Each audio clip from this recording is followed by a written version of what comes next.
hay unas condiciones, por decirlo de esa manera.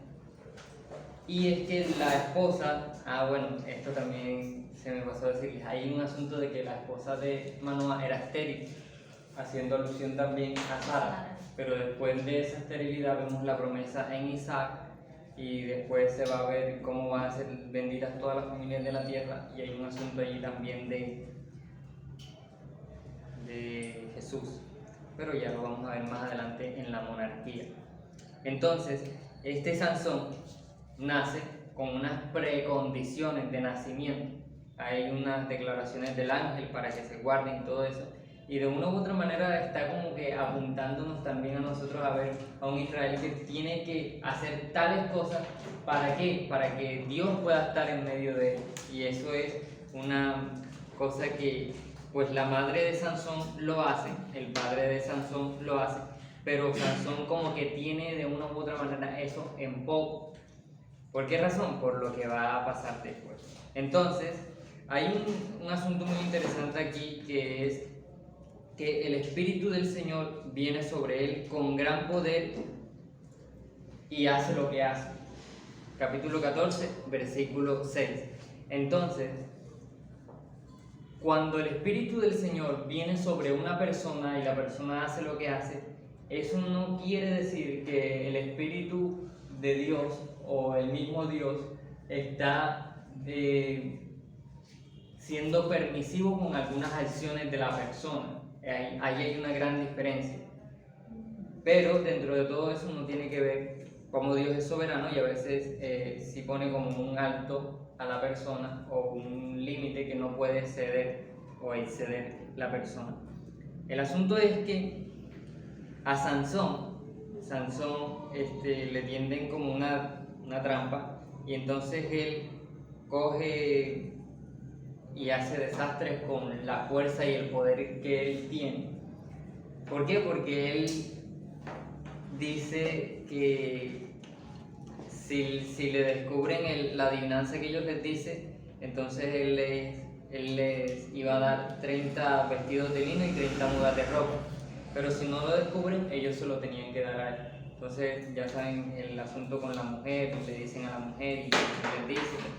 Entonces él viene y en venganza a eso coge y a ellos mismos les quita los vestidos de lino, les quita la ropa y les paga a ellos con ellos mismos. Sansón se va, pero la mujer de Sansón es dada a otra persona que creo que fue el padrino de la boda o algo así. Y entonces Sansón, cuando viene a recoger a su mujer, la sorpresa es grande.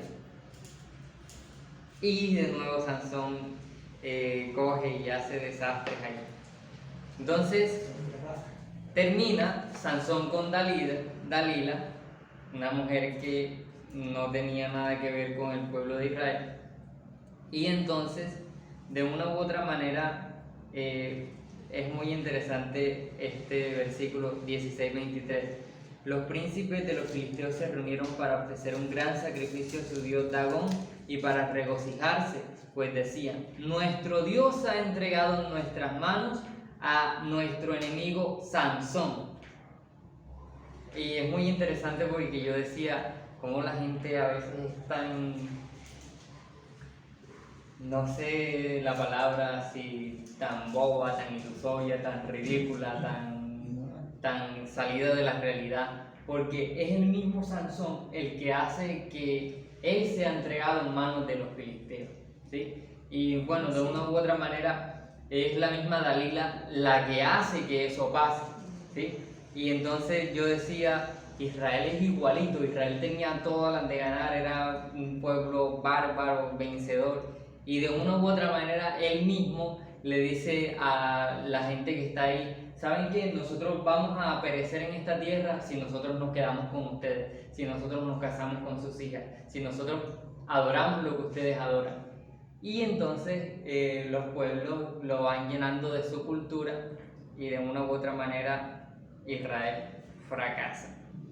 Bueno, eso era lo que les quería comentar acerca de la tipología de Sansón y el pueblo de Israel. Pero al final hay algo que a mí me impacta mucho y es el amor y la misericordia de Dios. Porque Dios, Sansón le pide a Dios, déjame que tome venganza. ¿Sí? Y el Espíritu de Dios vuelve sobre él y dice que mató a más filisteos de los que había matado. Y eso me parece una cosa impresionante. Y haciendo el análisis completo con lo que es la nación de Israel, nosotros podemos ver, esto es un poco de alegoría con un poco de interpretación, no es textual. Nosotros podemos ver en Cristo cómo Él se entrega, pero no se entrega como que déjame que vengan mis enemigos, no, sino que se entrega como por ese amor, porque Él sabe qué es lo que tiene que hacer y le da salvación a una cantidad de gente que uno dice, bueno, Dios mío, gracias porque nos has incluido ahí. Y esa es gran parte de la misión que tiene el pueblo de Israel en la tierra. Israel, la nación de Dios. Ahora sí, después de la desastrosa historia de la concubina, nos encontramos con el relato de Ruth y Boaz, que parece vislumbrar algo de amor, parece irradiar amor, porque Boaz tiene unas características muy interesantes y muy buenas. Sí, y ustedes recuerdan a Abimelech. Ahora Boaz redime la heredad de Elimelech. Recuerden los significados de los nombres. Elimelech. Si no estoy mal, bueno, para no decir una cosa rara, alguien que tenga internet busca ahí Elimelech y nos dice qué traduce ese nombre. Elimelech. Sí, Elimelech. El asunto es que ahora, después de toda la catástrofe que hay de los jueces, de todo lo malo que se comportan los jueces y el mismo pueblo de Israel, entonces llega un personaje que me parece trascendental en la historia de Israel. Mi Dios es rey. Exacto, mi Dios es rey. Entonces vean cómo hay un contraste bien marcado entre mi padre es rey y ahora mi Dios es rey. Sí. Entonces llega Samuel. Vamos allí al libro de Samuel. ¿Primero? Sí, el primero.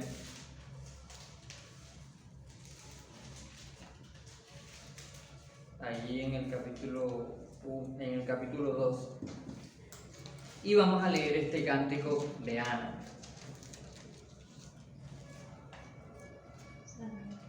Samuel capítulo 2. Samuel es un personaje que es trascendental para la continuación de la historia de Israel, porque es el que hace como la transición entre el reinado de los jueces y entre la monarquía. Pero Samuel también viene de ese linaje de mujeres que no podía dar a luz. Entonces se sigue hilando el asunto de la esterilidad. Y después de esto, Ana hace un cántico o una oración y dice: mi corazón se regocija en el Señor, mi fortaleza. En el Señor se exalta. Mi boca sin temor habla contra mis enemigos, por cuanto me regocijo en tu salvación. No hay santo como el Señor, en verdad no hay otro fuera de ti, ni hay roca como nuestro Dios. No os jactéis más con tanto orgullo, no salga la arrogancia de vuestra boca, porque el Señor es Dios de sabiduría, y por Él son pesadas las acciones. Quebrados son los arcos de los fuertes, pero los débiles se ciñen de poder. Los que están saciados se alquilan por pan, y dejan de tener hambre los que estaban hambrientos. Aún la estéril da a luz a 7, más que la que tiene muchos hijos languideces. El Señor da muerte y da vida, hace bajar al Seol y hace subir. El Señor empobrece y enriquece, humilla y también exalta. Levanta del polvo al pobre, del muladar levanta al necesitado, para hacerlo sentar con los príncipes y heredar un sitio de honor. Pues sus columnas de la tierra son del Señor, y sobre ellas ha colocado el mundo. Él guarda los pies de sus santos, mas los malvados son acallados en tinieblas, pues no por la fuerza ha de prevalecer el hombre. Los que contienden con el Señor serán quebrantados. Él tronará desde los cielos contra ellos. El Señor juzgará a los confines de la tierra. A su rey dará fortaleza y ensalzará el poder de su ungido. Se volvió a su casa en Rama y el niño ministraba a Jehová delante de la mamá. Entonces Samuel es tan trascendental porque Samuel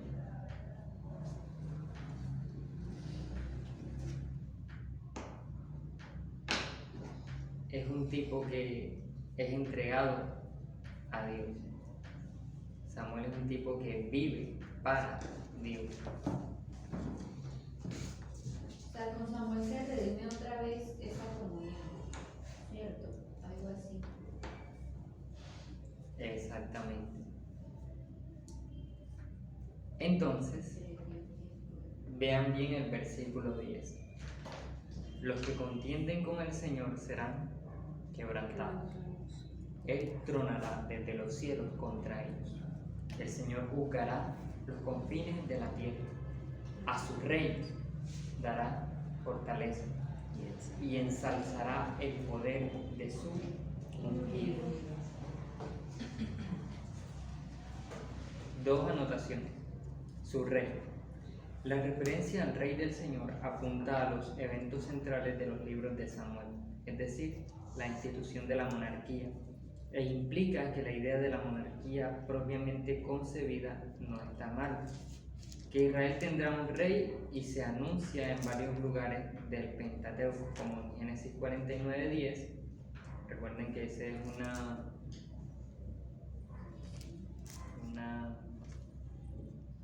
una bendición de Jacob a sus hijos, en Números 24:7 y en Deuteronomio 17:14. Entonces, la otra anotación es su ungido. Numerosos objetos y personas fueron sujetos a la unción religiosa en el antiguo Israel, pero era el rey finalmente el que tenía el título de ungido del Señor, o simplemente el ungido. Las personas escogidas para el servicio divino fueron ungidas para representar su llamado y su autoridad para realizar el servicio. La unción también significó que Dios les daría la ayuda que necesitaban. Referencias al rey como el ungido del Señor abundan en los libros de Samuel y en los Salmos. El presente pasaje es la primera referencia a un rey de Israel como ungido de Dios. Aunque la idea de ungir a un rey se encuentra en la fábula de Jotán, recuerden la fábula de los árboles, la palabra en español Mesías proviene de la palabra hebrea que significa ungido, y en el Nuevo Testamento Cristo se traduce del griego Christos, que también significa ungido. Entonces, vean cómo este asunto yo siento que cuando hay un corazón que se deja usar por Dios o que quiere ver la grandeza de Dios, ve mucho de Dios, ve maravillas de Dios. Y entre esas maravillas, esta mujer que le dice a Dios: te entrego mi hijo, lo pongo a tu servicio, está viendo las maravillas de Dios y está diciendo, va a haber un día que el Señor desde los cielos pondrá a su ungido y su poder será en toda la tierra. Y de una u otra manera eso es lo que hoy nosotros estamos esperando, que Cristo venga en su gloria y se manifieste con poder, ¿sí? Entonces vean cómo de un corazón alegre y regocijado en el Señor, un corazón de adoración, salen estas perlas teológicas. Bueno, seguimos ahora con un hombre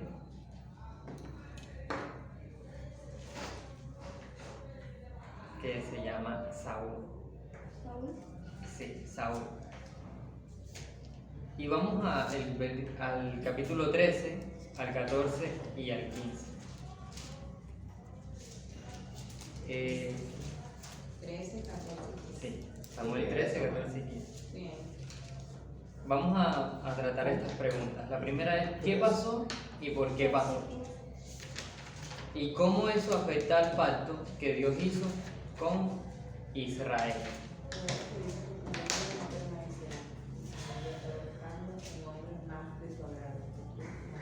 Capítulo 14, 15. 13, 14 y 15. Bueno, recuerden que desde el capítulo 8 se nos evidencia cuando el pueblo pide un rey. Y este versículo es clave en la teología del Antiguo Testamento. Dice, Guerra contra los filisteos. Donde Israel pide rey. sí, capítulo 8. Capítulo 8.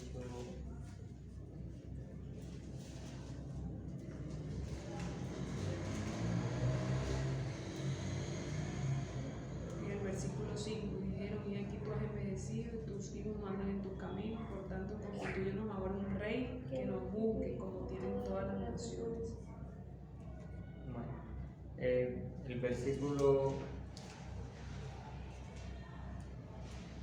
el versículo 18.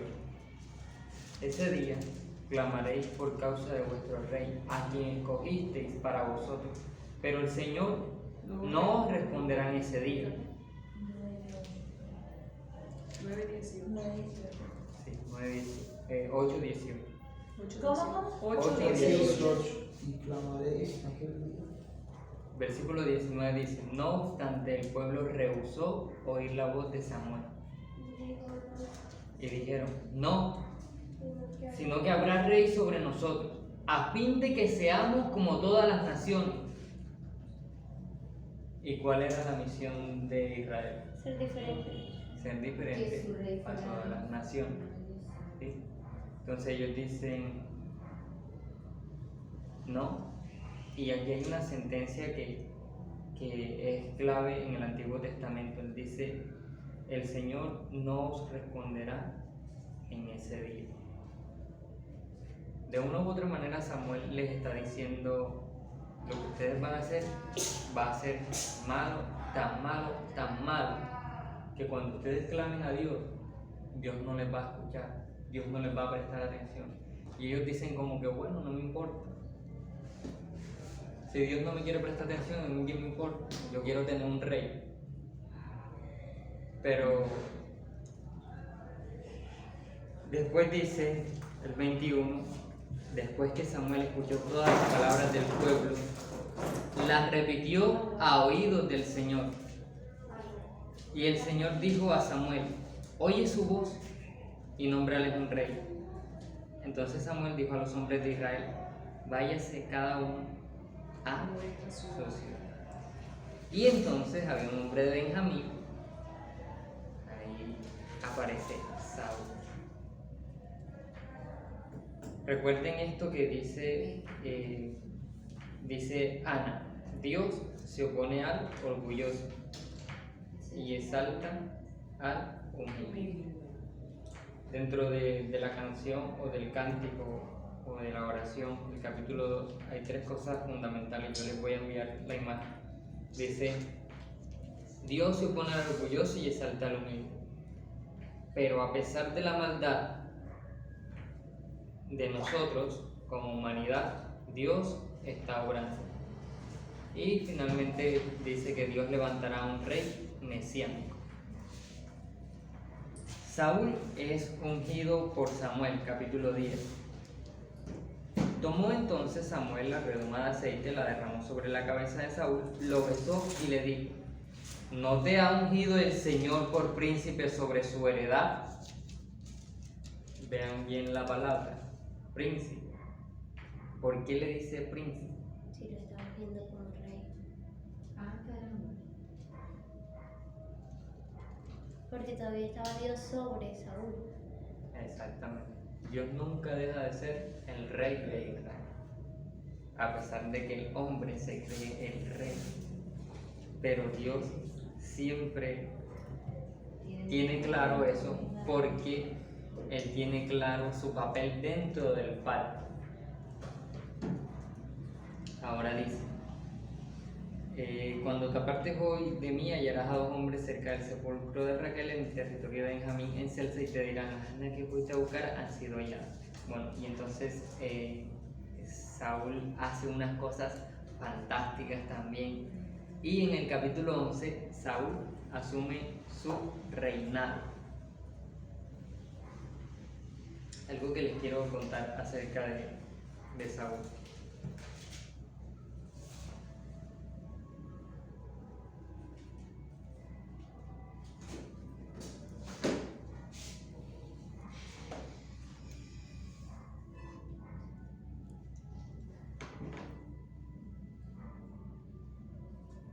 El rey Saúl, aunque Dios había dado a su pueblo una tierra propia,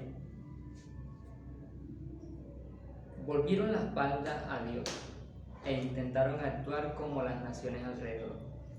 Los israelitas creían que si en lugar de aceptar el gobierno de Dios, tenían un rey al que pudieran ver, podrían vencer a sus enemigos. El rey Saúl fue ungido por Samuel para que fuese el primer rey de Israel, pero desobedeció expresamente a Dios y murió en la batalla de Gilboa. Nuevamente en la teología del Antiguo Testamento diciendo: si desobedeces, tu camino va a ser aquí y ahí vas a encontrar la muerte. Pero si obedeces, tu camino va a ser acá y ahí vas a encontrar bendición y vida eterna.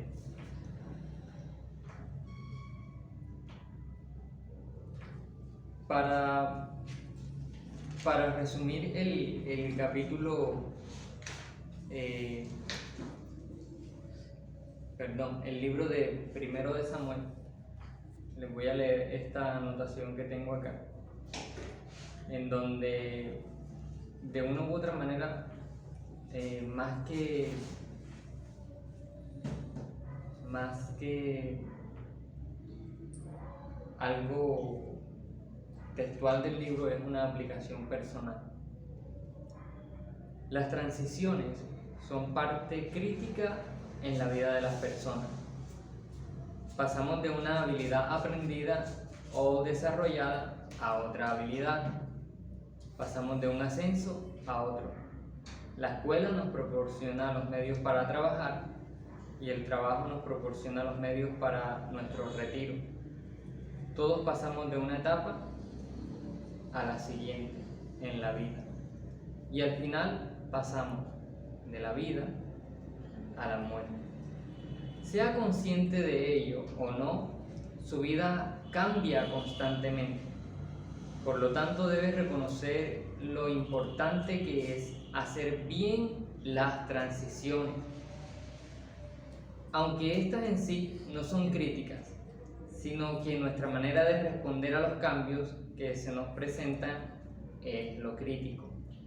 Algunas personas no manejan bien los cambios, se hacen pedazos cuando tienen que enfrentarse a una nueva etapa de la vida. No saben cómo manejar las nuevas responsabilidades o enfrentarse al hecho de tener menos de las que tenían. Pregunta: ¿cómo puede asegurarse de que su vida y sus actitudes honran a Dios con cada cambio que se presenta. Como Samuel, permanezca fiel y cerca de Dios mediante la oración y el estudio de su palabra. Así, cuando se presente un momento de transición, estará preparado para hacer uso de la fuerza de Dios y honrarlo con sus piadosas actitudes y acciones, y no dejará nunca de servir a los demás. Caminar con Dios le ayudará a manejar mejor sus transiciones. De una u otra manera, el gran declive o el talón de Aquiles de Saúl fue no aferrarse a Dios, porque se nos muestra en la historia que viene desde los jueces que el asunto de tener un rey no era tan malo en sí, pero se nos muestra que cuando hay un rey que no cumple las características o no tiene las cualidades de buscar a Dios o de llevar a la nación a Dios, hay una gran problemática, porque es que no estamos hablando de cualquier nación, estamos hablando del pueblo de Dios. Y Saúl, no sé cómo fue la elección, pero de una u otra manera se deja entrever que el asunto no era tan claro, había como algo de presión por parte del pueblo para Samuel, y Samuel, bueno, Dios le habla a Samuel y ven a Saúl, el tipo estilo militar muy bien, Formido. pero ¿qué pasó con el resto? Se olvidaron de Dios. Entonces llega la desobediencia de Saúl en el capítulo 15 y el versículo que les mencioné ayer, 15:22. que también es clave en la historia de la monarquía. Se complace el Señor tanto en holocaustos y sacrificios como en la obediencia a la voz del Señor. He aquí, el obedecer es mejor que un sacrificio, y el prestar atención que la grosura de los carneros. Entonces vean cómo ese obedecer siempre está allí, siempre está allí, siempre está allí, siempre está allí. Aunque es evidente que Samuel no cree la excusa de Saúl en el versículo 19, Samuel la acepta como base para la discusión y aclara que realizar el rito no tiene valor si no va acompañado de un espíritu sincero y sumiso. Entonces, de una u otra manera, ustedes saben que parte del pensamiento mundanal es que si usted reza, si usted peca y reza, usted empata. A veces en la iglesia hay gente que piensa de esa manera, que usted puede pecar, pide perdón a Dios y ya va a vivir bien. Pero de una u otra manera, lo que más ama el Señor de nosotros es la obediencia. Y llega el capítulo 16 donde nos dice: David es ungido por Samuel. Permítanme leerles algo de David. Ahora, hay un asunto muy interesante aquí de David. Ustedes recuerdan a Abimelech, ¿cierto? ¿Cuál es la estrategia de Abimelech para llegar al trono de Israel? Matar a los 70 hermanos. ¿Y qué más? Hizo un solo rey.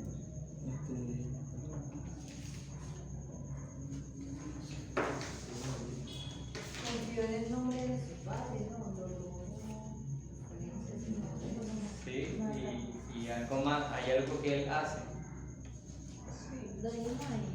Sí, Dijo que si que él podía gobernar si ellos querían. exactamente. Se ofreció. Exacto. Entonces, él es como el estilo político de hoy en día. Entonces él fue allá a Siquem y entonces les dice: yo voy a gobernar, pónganme como rey. Y entonces lo montan como rey. Y tiene que matar a 70 o a 69, ¿sí? Para poder hacerlo. Pero en David hay un asunto muy interesante, porque David tiene muchas oportunidades para matar a Saúl. Sí. Y la Biblia nos relata dos oportunidades que son clarísimas. Pero yo siento que aparte de esas dos, él tiene muchas oportunidades porque además que era más joven que Saúl,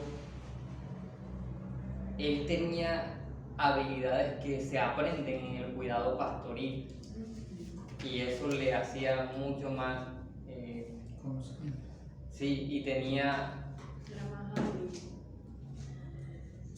sí, tenía más agilidad, exacto, tenía muchas ventajas. Y lo otro que tenía era que ya aquí es ungido, pero él no mata al otro ungido. Respeto. Y ahí hay una gran diferencia entre Abimelech, que quiere ser el rey, se impone como rey, y David, que sabe que va a ser rey, pero espera su tiempo. Entonces, nuevamente, la teología del Antiguo Testamento diciéndome, Dios se opone al orgulloso, pero exalta al humilde. Y yo me imagino que, bueno, en los Salmos podemos ver cómo es ese asunto de que David se siente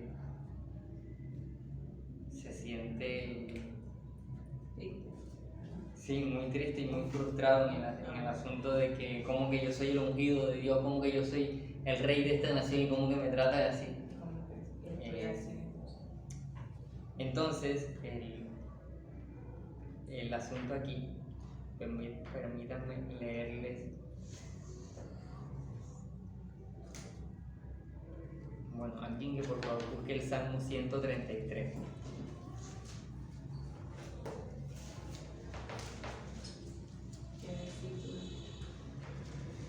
Los 3 versículos. Cuán bueno y cuán agradable es que los hermanos convivan en armonía. Es como el buen aceite que desde la cabeza va descendiendo por la barba de Aarón, hasta el borde de sus vestiduras. Es como el rocío del Hermón que va descendiendo sobre el monte de Sión, donde se da esa armonía, el Señor concede bendición y vida eterna. Muy bien, entonces vean cómo concluye el Salmo. Allí envía el Señor bendición Y vida eterna. y vida eterna. De una u otra manera lo que hace Abimelech es imponer una unidad.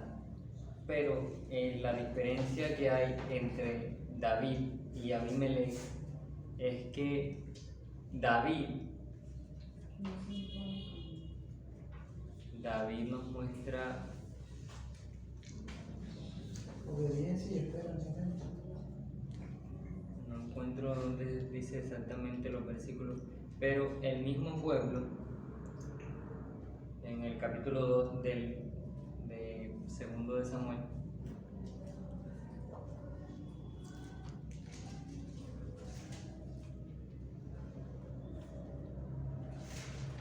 Capítulo 2. capítulo 2,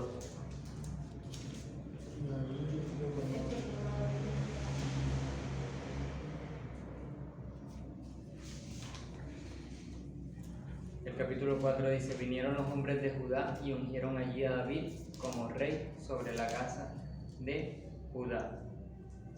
Y ahí adelantico en el versículo 8, Isboset es proclamado rey de Israel. Vean que Repita la cita, profe. segundo de Samuel, capítulo 2, 2:4. sí, 2.4 y ahora 2.8. Isboset es proclamado rey de Israel. Vean cómo hace la división de Judá e Israel. Pero más adelante, en el capítulo 4, se nos habla de que hay un duelo de David por la muerte de Isboset, y en el capítulo 5 se nos hace la aclaración, rey de Israel y de Judá. Entonces dice así: Entonces todas las tribus de Israel fueron a David en Hebrón y dijeron: henos aquí, hueso tuyo y carne tuya son. Hueso tuyo y carne tuya son. Ya de antes, cuando Saúl aún era rey sobre nosotros, eras tú el que guiabas a Israel en sus salidas y entradas. Y el Señor te dijo: tú pastorearás a mi pueblo Israel y serás príncipe sobre Israel. Vean que no está hablando de Judá, está hablando de Israel. Vinieron pues todos los ancianos de Israel al rey en Hebrón, y el rey David hizo un pacto con ellos en Hebrón delante del Señor. Luego ungieron a David como rey sobre Israel. Entonces, ¿cuántas ungidas llegó a tener David? 3. Lo unge Samuel, escogido por Dios, lo unge el pueblo de Judá, El pueblo de Judá, y ahora lo unge los ancianos pueblo de Israel. de Israel. Entonces, ¿qué hubiese pasado si David dice: sabes que Saúl, ya yo sé que tú no vas a ser rey, el rey voy a ser yo, y lo mata? Pierde la presencia, la bendición. Pierde la presencia del Espíritu Santo, por decirlo así. No, pierde la bendición, pierde la bendición de lo que. No, y el orgullo se revela enseguida, o sea, Exacto. Exacto, ahí Dios. Y, Usted no puede esperar igual que todos los que ya vienen. O sea, ahí creo que podemos decir que David mantuvo su humildad. exacto. ajá, Se bien. mantuvo su humildad hasta que tocó llegó su También pudo haber sido cortado por ser soberbio. soberbios. Y recuerden que David era muy amigo de Jonatán. Sí. También. Eso es una amistad tremenda. Entonces, es tan amigo de Jonatán que a pesar de que su papá lo trataba tan mal, Lo respetaba. Lo demostró con él lo amaba. Y Jonathan también a él. Y miren este asunto que nosotros Su vemos amistad después superó. en el Nuevo Testamento. Dice: amad a vuestros enemigos, bendecid a quienes os maldicen. Entonces, una de las razones por las cuales David llega a ser un hombre conforme al corazón de Dios, como lo cuenta la Biblia, es porque pues entendemos que Dios es omnisciente, ¿cierto? Conoce todas las cosas. Y de una u otra manera yo siento que Dios conocía qué iba a hacer David en cada asunto que él iba a tener. E incluso yo creo y percibo que Dios sabía que David iba a pecar, pero que en medio de ese pecado Dios sabía que él se iba a Se iba a arrepentir arrepentir de corazón. y iba a intentar remediar algo. Iba a intentar hacer algo para, no sé, para... Para no quedarse en esa condición. Exactamente. Y sabía que Saúl. Entonces, cuán bienaventurado, cuán maravilloso es habitar juntos en armonía. Nuevamente el pueblo de Israel ahora no son 12, no son cada uno peleando por aquí en sus territorios, ahora es un pueblo. Y esa es una de las razones por las cuales la dinastía de David queda siempre allí. Y cuando ustedes hablan en cualquier entorno de David, esa es la representación más alta de Israel. En cualquier entorno, arqueológicamente, David, Y el rey David. políticamente, David, mesiánicamente, David, Expansión. Así es. todo David. La descendencia de David. Eso. Entonces, resumen de el segundo libro de Samuel.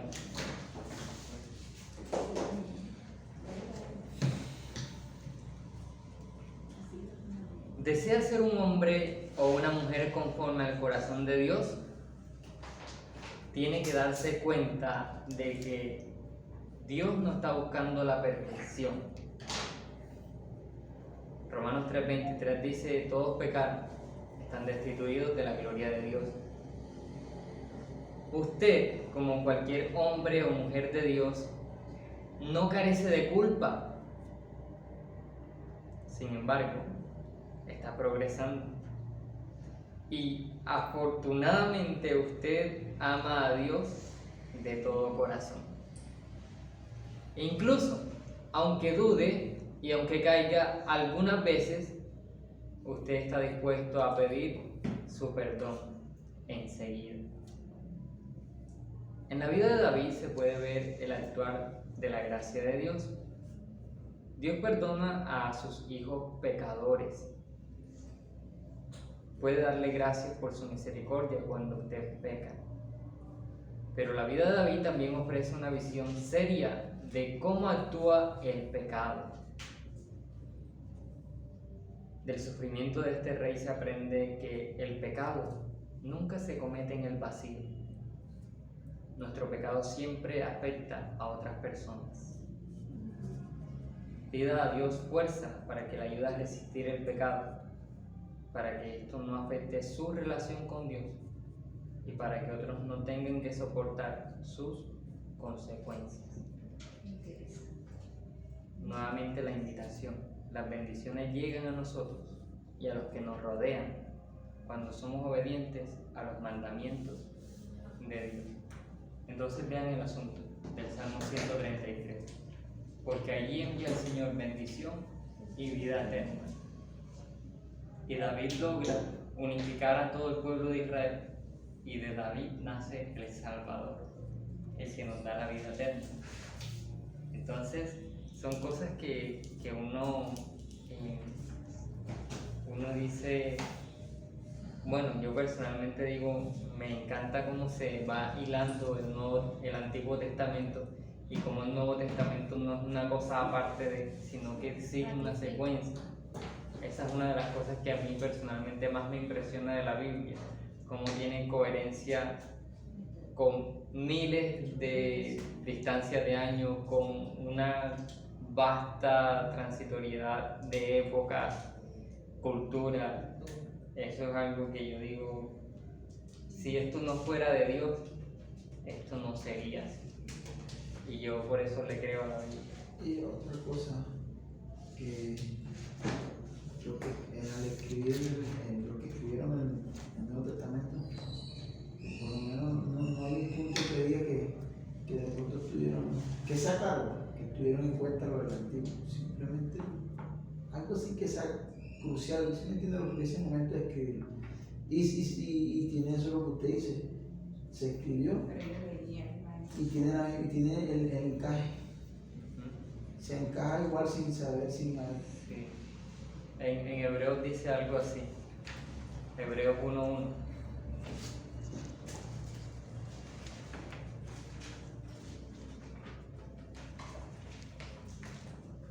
Dios, habiendo hablado muchas veces y de muchas maneras en otro tiempo a los padres por los profetas.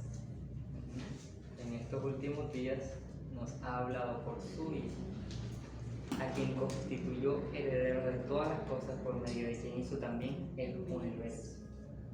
Entonces, ese mucho tiempo, muchas ocasiones y de muchas maneras, a los padres y a los profetas, de una u otra manera está apuntando a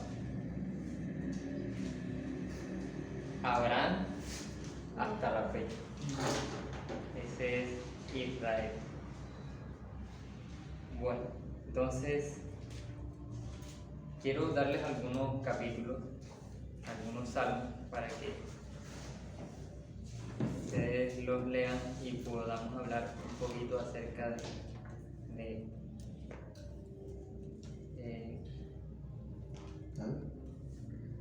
estamos en el capítulo 7 de segundo de Samuel, ¿cierto? Bueno, ya después del 5, el 6 es que David lleva el arca a Jerusalén y llega al 7, la promesa del Señor a David. Alguien que por favor busque Isaías 11. Otra persona busca el Salmo 72. Otra persona busca Génesis 12. Y otra persona busca Ezequiel 34. Ezequiel 20. Salmo. Isaías 11, Salmo 72, Génesis 12, Ezequiel 34. Entonces, vamos a hacer un ejercicio. Vamos a leerlo y vamos a hacer un pequeño resumen de lo que está allí. Y los que no, o sea, a ver, de nuevo. ¿Quién va con Isaías? Tú vas en- ahí voy. ¿Quién va al Salmo 72? Yo. El 72. Génesis 12, Ah, Génesis. Ezequiel 34. Nosotros primero. Ezequiel. Listo. Entonces, ustedes tres hacen la unión de todo lo que se va a leer. Listo. Entonces, Manny, por favor, pausa la grabación y